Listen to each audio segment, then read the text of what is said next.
Hi ಎಲ್ಲರಿಗೂ ನಮಸ್ತೆ, welcome to my channel. ನಾನು ನಿಮ್ಮ ಮೋನಿಕಾ ಶ್ರೀಧರ್. ಬನ್ನಿ ಇವತ್ತು ಡ್ರೈ ಫ್ರೂಟ್ಸ್ ಮಖಾನ ಲಡ್ಡು ಯಾವ ರೀತಿ ಮಾಡ್ಕೊಳ್ಳೋದು ಅಂತ ತಿಳಿಸ್ಕೊಡ್ತಾ ಇದ್ದೀನಿ. ಇದರಲ್ಲಿ ಕ್ಯಾಲ್ಶಿಯಂ ಅಧಿಕವಾಗಿರುತ್ತದೆ ಮತ್ತು ಇದು ಮೂಳೆಗಳಿಗೆ ಮತ್ತು ಹಲ್ಲಿಗೆ ತುಂಬ ಒಳ್ಳೆಯದಾದ ಪದಾರ್ಥ ಆಗಿದೆ. ಮೊದಲಿಗೆ 10 ಖರ್ಜೂರವನ್ನು ಸ್ವಲ್ಪ ನೀರು ಹಾಕಿ ಒಂದು ಸ್ವಲ್ಪ ಹೊತ್ತು ನೆನೆಯೋಕ್ಕೆ ಬಿಟ್ಬಿಡಿ.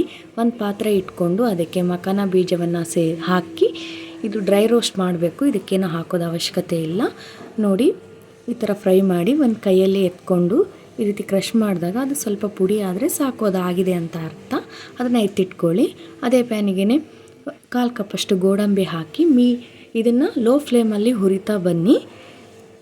ನೋಡಿ, ಸ್ವಲ್ಪ ಕಲರ್ ಚೇಂಜ್ ಆದರೆ ಸಾಕು, ಅದನ್ನು ಎತ್ತಿಟ್ಕೊಳ್ಳಿ. ಅದಕ್ಕೇ 1/4 ಕಪ್ಪಷ್ಟು ಬಾದಾಮಿ, 2 ವಾಲ್ನಟ್ನ ಸೇರಿಸಿ ಫ್ರೈ ಮಾಡಿ. ನೋಡಿ, ಇದು ಕೂಡ ಆಗಿದೆ. ಇದನ್ನು ಒಂದು ತಟ್ಟೆಗೆ ಎತ್ತಿಟ್ಕೊಳ್ಳಿ.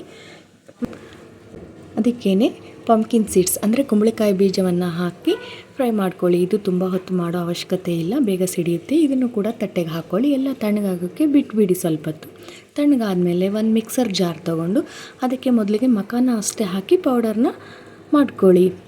ಅದಾದಮೇಲೆ ಹುರಿದಿರುವಂತಹ ಎಲ್ಲ ಡ್ರೈ ಫ್ರೂಟ್ಸನ್ನು ಅದಕ್ಕೆ ಸೇರಿಸಿ ಇನ್ನೊಂದು ಸಾರಿ ಮಿಕ್ಸಿ ಮಾಡ್ಕೊಳ್ಳಿ. ಮಿಕ್ಸಿ ಆದಮೇಲೆ ಮತ್ತು ಅದಕ್ಕೇ ಖರ್ಜೂರವನ್ನು ಸೇರಿಸಿ ಮಿಕ್ಸಿ ಮಾಡಿಕೊಂಡು ಒಂದು ಬೌಲ್ಗೆ ಎತ್ತಿಟ್ಕೊಳ್ಳಿ.